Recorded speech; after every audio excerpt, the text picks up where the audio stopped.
War. War never changes. Some kind of war junkie? Gentlemen, you can't fight in here. This is the war room. Welcome to the War 102 podcast, where we explore the doctrine, theory, philosophy, and history of warfare. I'm your guide, Paul Darling, and I want to share what I learned in nearly 30 years in uniform. So let's get to learning about the most influential activity in human history, war. Welcome to episode 14, Nuclear Deterrence. Last week we closed with how the most destructive and deadly war in human history came to a quick end with only 2 planes and 2 bombs, ushering in the modern era of limited warfare restrained by the bounds of the split atom. The preeminent fact of the post-World War II era is that the Cold War never went hot, directly. That is because of nuclear deterrence. Many have questioned the need for nuclear weapons, claiming they've never been used since Nagasaki. But as the missileers in their bunkers strewn across the northern edge of the United States like to say, nuclear weapons are used every single day. And they are absolutely correct. For all the horrors of war which still exist today, they all pale in comparison to World War II and World War I. There are many who wish to abolish these weapons that have ushered in our era of unprecedented relative peace. Some are simply naive fools. Others are well-meaning but ignorant of the ramifications of their desires. Some, especially in Europe during the Cold War, were paid activists of the Soviet Union. But all are wrong. For one, it would be impossible. The genie is out of the bottle, and should one country relinquish their weapons, others would retain them, rendering the now disarmed country at a significant strategic disadvantage. And 2, and most importantly, nuclear weapons keep wars under control and sub-existential. The argument used generally falls under the breathlessly assured conviction that a full-blown nuclear war would be the end of humanity. This is simply false. There have been over 200 above-ground nuclear tests and over 2,000 total nuclear tests. Russia and the United States both have approximately 1,500 deployed or available for instant use warheads, many significantly smaller than what has been tested in the atmosphere previously. All are dwarfed by the Tsar Bomba, which was a 50 megaton behemoth that could barely be carried by the aircraft of the era, or even today. A quick explanation of some terms when discussing nuclear warheads. First is yield. Kilotons, megatons. These are measurements of tons of TNT equivalents, which, admittedly, is impressive. Little Boy, the nickname of the bomb detonated over Hiroshima, was 16 tons, equivalent to 32 million pounds of TNT. Fat Man, which detonated over Nagasaki, was slightly larger at 20 kilotons. Current warheads are generally around 100 to 500 kilotons. Russia retains a small amount of much larger megaton warheads as well. Please realize that the effects of these weapons are not linear. Much of the power of larger bombs is lost, as this power is located in areas that would have already been destroyed. A 100 kiloton weapon does not cause 5 times the destruction of a 20 kiloton weapon. In all, over 500 megatons of nuclear weapons have been detonated since Hiroshima. We are still here. This isn't to say in a full-scale nuclear exchange we wouldn't get our hair mussed. For the direct belligerents, the effects would be catastrophic, if not nation-ending. For the entire world, the secondary effects are incalculable. The loss of agriculture alone would result in mass starvation. But humanity, particularly in the southern hemisphere, would live on. There are 2 key components to nuclear warfare: the weapon itself and the means to deliver it. Modern nuclear weapons are incredibly complex devices. Full disclosure, I spent several years in what is known as the nuclear weapons complex, building bombs and bomb parts.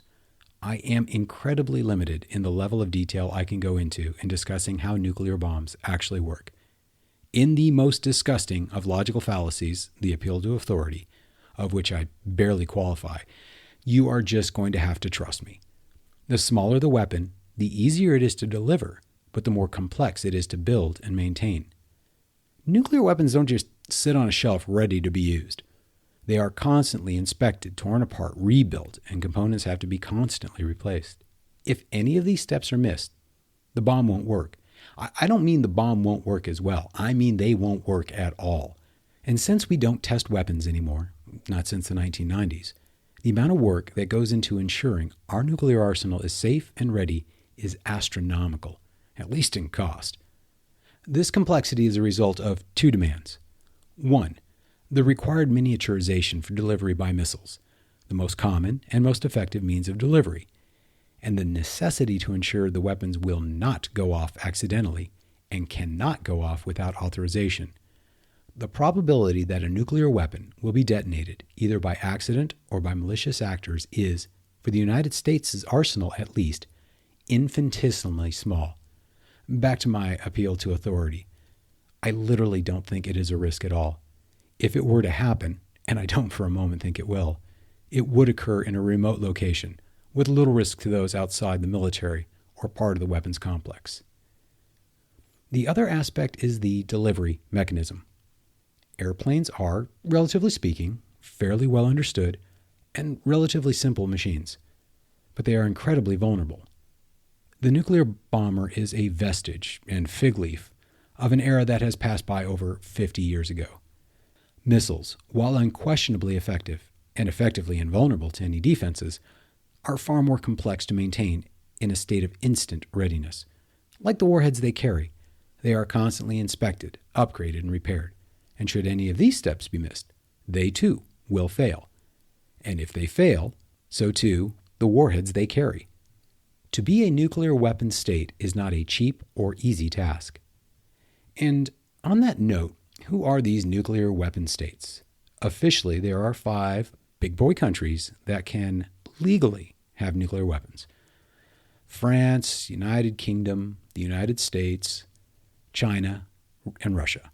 Unsurprisingly, these are also the 5 permanent members of the UN Security Council, owing to their victorious status from World War II. In varying degrees of officialness, Pakistan, India, Israel, and North Korea are in the cool guy club, Israel being more opaque in admitting their capabilities. Iran, it appears, is getting close. South Africa and Ukraine were members of the cool guy club, but both gave up their weapons for very different reasons. Ukraine might be questioning that decision right about now. Any country with a mature nuclear power generating capability and good manufacturing background could be a nuclear power and quickly. What is known as turnkey capability. Japan, South Korea, Germany, Sweden are in this club. Most Western European nations could be there if they wanted to. To paraphrase a ditty from 130 years ago, whatever happens, we have got ICBMs and they have not. So what do you do with these things you dare not use? You plan on how to use them. So most folks would have heard of MAD, Mutually Assured Destruction, which is not officially anyone's nuclear strategy, but is in effect everyone's actual nuclear strategy. And this returns to our first episode. Why do nations go to war? Because the juice is worth the squeeze. Well, getting nuked is one hell of a squeeze, and there really isn't any conceivable juice worth it to a rational actor. Now, wait a minute, did I say rational? Well, now, found the first fly in the ointment. As Clausewitz taught us, and history reminds us, rationality is only one part of it.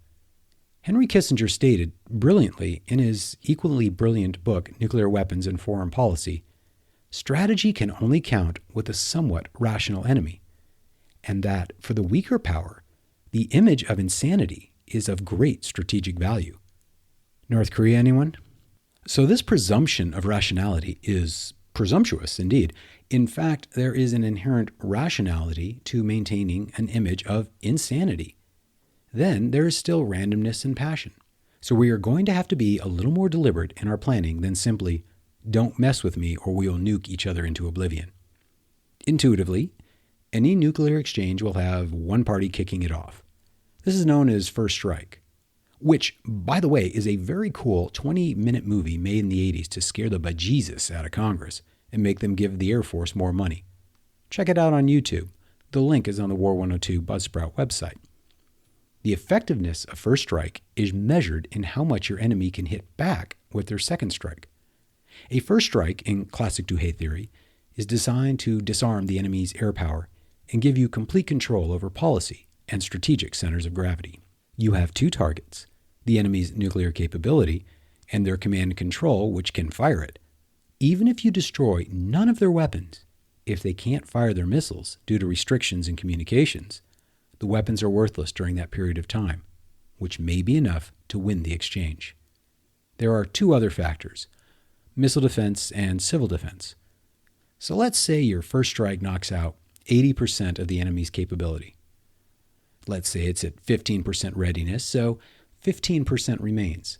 If you have a missile defense capability, maybe you knock that 15% down to 5%. Maybe, just maybe, you only eat, say, 50 nukes on 5 or so cities. A quick detour to explain. Most ICBMs, intercontinental ballistic missiles, and not to be confused with short-range ballistic missiles or medium-range ballistic missiles, SRBMs or MRBMs respectively, have multiple warheads on them, known as MIRVs, multiple independently targeted re-entry vehicles. While they are independently targeted, they all land fairly close to each other.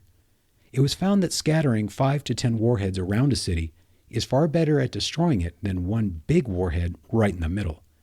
So each missile can destroy one city-sized area. Not to be discounted, but one missile can't destroy multiple cities, regardless how many warheads it carries. So you lose 5 cities, which, like I said, doesn't mean we didn't get our hair mussed. But if you completely destroy your enemy, maybe that juice is worth it. If you're insane, which could happen. And finally, if you have some good civil defense, maybe you lose 30% of the population of those cities and not 80%. This is starting to look, if not winnable, then at least survivable. Strategically speaking, first strike is a politically defensive posture that says if an enemy pushes too hard conventionally, then a nuclear exchange is on the table. The U.S. maintains a first strike policy, as does China, though China couches it in some Sun Tzu-esque opaqueness that would take too long to explain here. There is a link to an article on Buzzsprout if you want more details. Then there is second strike, which is the retaliatory capability which remains after being attacked. There are a couple ways to make this work. The first is to let loose with your entire capability before the missiles hit, a little on the physics of ICBMs. From launch to impact is about 30 minutes. This is divided into 3 phases. The first phase is known as boost, more commonly called launch, and this is going from the ground to space. It takes about 2 to 3 minutes. Then the warheads glide through space for nearly 30 minutes before beginning their descent through the atmosphere in what is known as the terminal phase. This is about 30 seconds. Russia and the U.S. can see the launch of ICBMs from space. Back to the domain thing. I'm willing to bet China and Israel can as well. And it takes a few minutes to get the authorization to launch our missiles, even after our would-be enemy launches theirs. So a first strike, provided the command and control system works, which is why cyber can be scary, even if it isn't a domain, is effectively worthless against a country with a good early warning system. We also have radars which would pick up the warheads and missiles in space, even if our satellites fail, and still have enough time to launch our missiles. This is not to mention our SLBMs, submarine-launched ballistic missiles, which are the bulk of our nuclear deterrence and our most effective part. 80% of our deployed warheads are found with the submarine fleet and their Ohio-class and coming Columbia-class submarines. Effective deterrence is found in the invulnerability of your second strike. The U.S., Israel, France, and Great Britain rely primarily on submarines. China, North Korea, and the Soviet Union use land mobile and/or tunnels to protect their retaliatory capabilities. While first strike theoretically focuses on your enemy's nuclear capability, what is known intuitively as counterforce, and amongst the overly sophisticated as countervailing, second strike goes after the civilian population, what is known as countervalue. After all, going after the nuclear capability that is already launched would be a waste of time, wouldn't it? Obviously, and back to the original point, to engage in a nuclear exchange against a mature nuclear power, in other words, one with second strike capabilities, is insanity. But that doesn't mean it is off the table. But the only thing more insane is to explicitly state you will never use your nuclear weapons, in which case you leave yourself open to an attack you have stated from the outset you will not be retaliated against. And nuclear warfare and deterrence are the Venn intersection of Clausewitz's paradoxical trinity at its most extreme: rational, Yet the technical aspect makes friction all the more likely. And because of the stakes involved, the most emotional and terrifying of all, the legitimate, abject terror that nuclear war rightly invokes is what makes MAD and nuclear deterrence work so well and make it the sine qua non of big boy country politics and the bedrock of American and really global security. And because of so much of our nuclear deterrence is dependent upon our access to space, this leads us to next week's discussion on the basics of the universe's oldest, but our newest domain, space. Thanks for joining us today.